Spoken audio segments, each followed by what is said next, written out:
मैं अवधपुरी हूँ, कौशलपुर की राजधानी। वह अयोध्या नगरी, जिसे न कभी जीता जा सका और न कभी जीता जा सकता है, जिसके साथ युद्ध करना असंभव है। रघु, दिलीप, अज, दशरथ और राम जैसे रघुवंशी राजाओं के पराक्रम और शक्ति के कारण उनकी राजधानी को अपराजेय माना जाता था।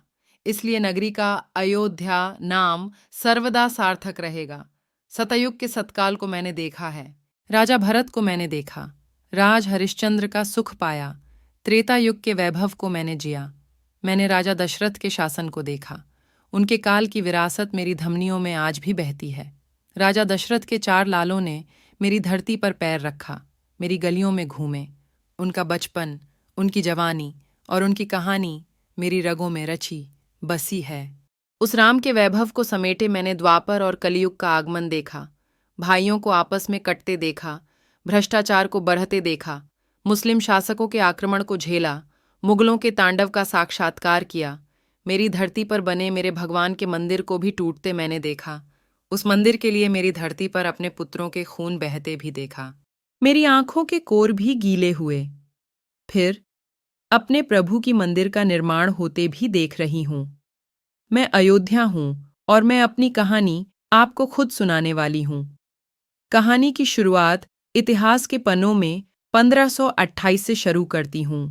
वर्ष 1528 मुगल बादशाह बाबर के सिपह सालार मीर बाकी ने विवादित जगह पर एक मस्जिद का निर्माण कराया।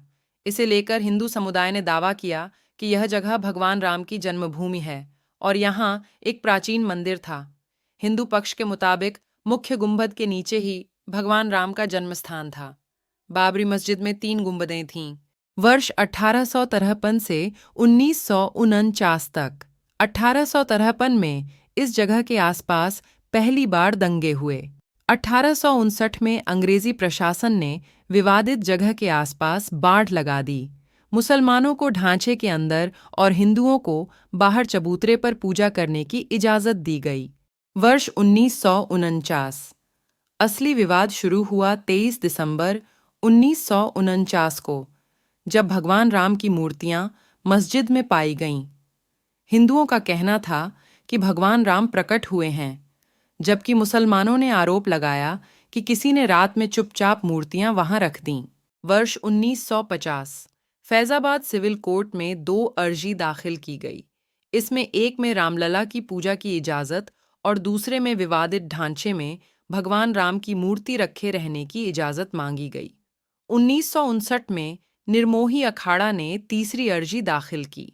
वर्ष 1961 यूपी सुन्नी वक्फ बोर्ड ने अर्जी दाखिल कर विवादित जगह के पजेशन और मूर्तियां हटाने की मांग की। वर्ष 1984 विवादित ढांचे की जगह मंदिर बनाने के लिए 1984 में विश्व हिंदू परिषद ने एक कमिटी गठित की। वर्ष 1986 यूसी पांडे की याचिका पर फैजाबाद के जिला जज के.एम. पांडे ने 1 फरवरी 1986 को हिंदुओं को पूजा करने की इजाज़त देते हुए ढांचे पर से ताला हटाने का आदेश दिया। 6 दिसंबर 1992 वीएचपी और शिवसेना समेत दूसरे हिंदू संगठनों के लाखों कार्यकर्ताओं ने विवादित ढांचे को गिरा दिया। देश भर में सांप्रदायिक दंगे भड़के गए, जिनमें 2000 से ज्यादा लोग मारे गए। साल 2002 हिंदू कार्यकर्ताओं को लेकर जा रही ट्रेन में गोधरा में आग लगा दी गई, जिसमें 58 लोगों की मौत हो गई। इसकी वजह से गुजरात में हुए दंगे में 2000 से ज्यादा लोग मारे गए। साल 2011 सुप्रीम कोर्ट ने अयोध्या विवाद पर इलाहाबाद हाई कोर्ट के फैसले पर रोक लगाई। साल 2017 सुप्रीम कोर्ट ने आउट ऑफ कोर्ट सेटलमेंट का आह्वान किया। बीजेपी के शीर्ष नेताओं पर आपराधिक साजिश के आरोप फिर से बहाल किए। 8 मार्च 2019 सुप्रीम कोर्ट ने मामले को मध्यस्थता के लिए भेजा। पैनल को 8 सप्ताह के अंदर कार्यवाही खत्म करने को कहा। 1 अगस्त 2019 मध्यस्थता पैनल ने रिपोर्ट प्रस्तुत की। 9 नवंबर 2019 सुप्रीम कोर्ट के 5 जजों की बेंच ने राम मंदिर के पक्ष में फैसला सुनाया। 2.70 एकड़ विवादित जमीन हिंदू पक्ष को मिली।